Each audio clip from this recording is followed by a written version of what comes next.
Oke, untuk materi selanjutnya adalah mengenai penerapan turunan.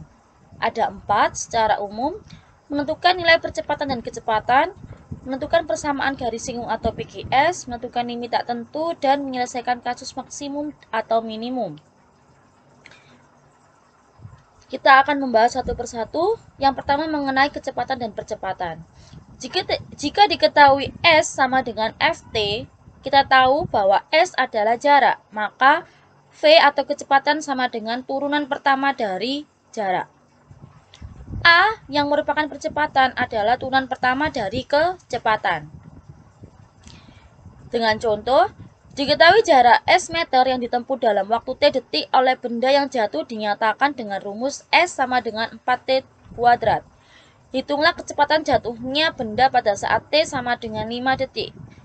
B. Percepatan benda pada saat T detik. Kita akan bahas satu persatu. Nah, kita ketahui bahwa S sama dengan 4T kuadrat. Dengan menggunakan rumus V yang didapat dengan turunan pertama dari fungsi S, maka kita dapatkan turunan dari 4T kuadrat adalah 2 kali 4T, yaitu sama dengan 8T. Sehingga kita tahu bahwa VT sama dengan 8T. Karena kecepatan yang diminta adalah T sama dengan 5, maka kita ubah T yang ada di sini menjadi 5. Sehingga 8 kali 5 sama dengan 40. Jadi kecepatannya adalah 40 meter per sekon atau per detik. Yang B adalah mencari percepatan. Kita tahu V sama dengan 8T dari soal yang pertama, dari penyelesaian yang pertama, ya. Dengan A sama dengan turunan pertama dari V, di mana 8T turunannya adalah 8. Sehingga kita mendapatkan AT sama dengan 8. Karena percepatan yang diminta adalah 7 menit, maka kita ubah T-nya menjadi 7. Sama dengan 8. Kenapa ini menjadi sama dengan 8? Karena fungsi dari AT sendiri tidak mengandung T. Jadi berapapun T-nya, maka nilainya akan tetap sama. Misalkan A5, maka T-nya adalah tetap 8. Namun, jika di sini mengandung T, maka substitusikan T-nya seperti pada soal nomor A. Jadi bisa kita simpulkan percepatannya adalah 8 meter per sekon kuadrat. Contoh kedua atau penerapan kedua adalah persamaan garis singgung yang bisa kita sebut sebagai PGS. Turunan pertama suatu fungsi adalah gradien garis singgung pada titik tertentu. PGS dirumuskan dengan Y min B sama dengan F aksen A dikali X min A. Nah, di sini letak fungsinya. F aksen A di sini adalah gradien atau biasa kita sebut dengan M. Waktu SMP dulu ya. F aksen A di sini adalah gradien. Contoh, tentukan persamaan garis singgung Fx sama dengan X kuadrat di titik 2,4. Nah, kita ketahui Fx-nya adalah X kuadrat dan A, B sama dengan 2,4 titiknya ya. Kita cari dulu gradiennya dengan rumus F aksen X sama dengan 2X. Kok bisa seperti ini, Bu? F aksen X adalah turunan dari fungsi X. Turunan dari X kuadrat adalah 2X. Ini adalah gradiennya.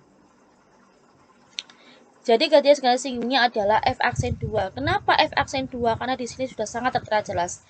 F aksen A adalah turunan. Sehingga X-nya kita ganti dengan A. A bernilai 2, jadi F aksen 2 sama dengan 2 kali 2, yaitu 4. PGS yang kita peroleh, substitusikan nilai B, F aksen A dengan A. Nah, B-nya adalah 4, F aksen A-nya adalah 4, A-nya sendiri adalah 2. Sehingga setelah kita hitung menghasilkan Y sama dengan 4X min 4. Seperti itu. Penerapan yang ketiga adalah untuk menyelesaikan limit tak tentu, di mana limit tak tentu yang berbentuk 0/0 atau tak hingga per tak hingga dapat diselesaikan dengan turunan. Dengan rumus limit Fx per Gx sama dengan limit F aksen X per G aksen X atau Fa per Ga. Jadi maksud dari ini adalah, jadi ketika ada limit berbentuk pecahan, ya, bisa kita selesaikan dengan menurunkan atau mencari turunan pembilang dan penyebutnya. Seperti itu.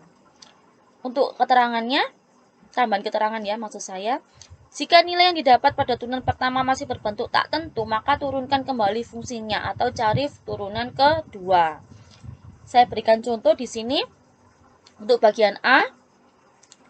Nah, untuk bagian A adalah limit X mendekati 2 untuk 3X kuadrat min 5X min 2 per X kuadrat min 2X, maka nilai limitnya adalah, kita turunkan pembilang dan penyebut. Turunan dari 3X kuadrat min 5X min 2 adalah 6X min 5. Turunan dari X kuadrat min 2X adalah 2X min 2. Setelah itu, kita substitusikan nilai limitnya. X-nya di sini bukan 0 ya, tetapi 2. Jadi 6 kali 2 kurangi 5 sama dengan 7. 2 kali 2 kurangi 2 sama dengan 2. Jadi, nilai dari limit ini adalah 7/2. Seperti itu. Kemudian dengan contoh kedua, yaitu limit X mendekati 0 untuk X pangkat 3 plus 2X kuadrat per X pangkat 4 min 4X pangkat 3. Kita cari turunannya. Turunan dari pembilang atau X pangkat 3 plus 2X kuadrat adalah 3X kuadrat ditambah 4X. Turunan dari X pangkat 4 min 4X pangkat 3 adalah 4X pangkat 3 dikurangi 12X kuadrat. Namun, apabila kita substitusikan nilai 0, maka hasil yang didapat tetap menghasilkan bentuk tak tentu, yaitu 0/0. 0/0 ya. Jadi, kita harus turunkan kembali fungsinya. Sehingga turunan dari 3X kuadrat plus 4X adalah 6X plus 4. Dan turunan dari 4X pangkat 3 min 12X kuadrat adalah 12X kuadrat dikurangi 24X. Ini adalah turunan yang kedua. Barulah setelah itu kita menghitung atau mensubstitusikan nilai X-nya dengan X mendekati limit ini ya. 6 kali 0 tambah 4 dibagi 12 kali 0 kuadrat dikurangi 24 kali 0. Yang menghasilkan 4 dibagi 0, yaitu hasilnya tak hingga. Apabila seperti ini, nilainya tidak apa-apa. Jadi 4 bagi 0 sama dengan tak hingga. Namun jika menemukan 0/0, turunkan lagi. Begitu ya. Baru kamu substitusikan nilai X-nya. Seperti itu. Dan untuk penerapan yang terakhir mengenai nilai ekstrim atau nilai ekstrim maksimum dan nilai minimum. Begitu. Seperti contoh, diketahui suatu persegi panjang memiliki keliling 200 cm. Tentukan ukuran panjang dan lebar agar luasnya maksimum dan tentukan luas maksimumnya.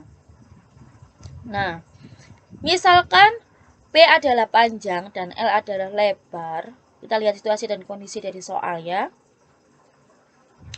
Maka kelilingnya adalah, keliling dari persegi panjang adalah 2 kali P tambah L. Kita substitusikan kelilingnya adalah 200 sama dengan 2 kali P tambah L. Kita coret 200 dengan 2 ya.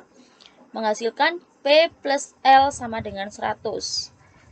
Dengan P sama dengan 100 dikurangi L. Kemudian, karena tujuan awal kita adalah menentukan luas maksimumnya, maka kita gunakan rumus luas persegi panjang. Dengan L sama dengan P kali L. P-nya kita ketahui atau setelah kita hitung menghasilkan 100 dikurangi L kalikan L. Dengan distribusi 100 kali L 100L, negatif L kali L negatif L kuadrat. Nah, agar diperoleh nilai ekstrim, maka turunan fungsi L harus bernilai 0 atau L aksennya harus sama dengan 0. Kita ketahui bahwa L sendiri bernilai 100L dikurangi L kuadrat, maka turunannya 100L turunannya 100, L kuadrat turunannya 2L. Kita buat L aksennya adalah 0, maka 0 sama dengan 100 dikurangi 2L. Sehingga 2L sama dengan 100, ketemu L-nya sama dengan 50. Kita substitusikan L sama dengan 50 pada persamaan P yang kita peroleh sebelumnya. Sehingga P mendapatkan hasil yaitu 50. Jadi, supaya mendapatkan luas maksimum, maka panjang dan lebarnya harus bernilai 50 dan 50. Menyelesaikan soal yang B yaitu mencari luas maksimum dengan rumus luas persegi panjang adalah P kali L yang menghasilkan 2500. Ini ada beberapa soal, ya ada 5 soal yang harus kalian kerjakan dan jangan lupa diupload di Google Classroom. Jika ada yang tidak Anda pahami, silakan menghubungi guru melalui WA. Seperti itu. Sekian yang dapat saya sampaikan. Wassalamualaikum warahmatullahi wabarakatuh.